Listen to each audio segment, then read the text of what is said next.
natin naman ngayon ay 7:36 na po. So ang sunod na namin topic ngayon, itong Kasaba Project in South Cotabato. Parang pilot project ito ng ROS, ng PRDP. Anong PRDP ito ng ROS? Philippine Rural Development Project. Mayong gabi pag-usap. Oy mga kaigsunan na to nga mga Cotabato, South Cotabato, yes, Cotabato News, South Cotabato, nga gipanguluhan sa atong buotang governor, si Governor DC Avance Puentes. Mayong gabi di mo, madam.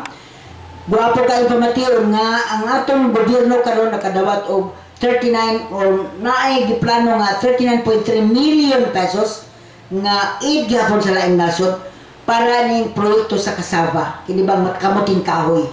Kay guwapo daw ko nini nga project kay sa imbra kay itanong niya dali ra mo inuunod ug dagan ka itang makuha niya ni dili lang pagkaon nato kun dili ato pong i-share dito sa laing nasod atong i-export. O busa kini under the project na gitawag nila PRDP, Philippine Rural Development Program. Rural gani na pasabot dito sa mga kabaryuhan, sa mga hilit na lugar layo sa syudad. Tulong sa mga mahirap yan. Tulong yan sa mga mahirap. At saka naman sa atin na hindi talaga sobrang kahirap para kainin natin at medyo naman tayo dyan. No? Pero as what happened sa ating gobyerno, sana hindi na maulit. Ng karamihan ng ating millions of pesos ay nilulustay lang sa ating mga kapatid na hindi nag-isip sa kapakanan ng ibang mga tao. Sana ito ay ibubuhos talaga total itong 13.3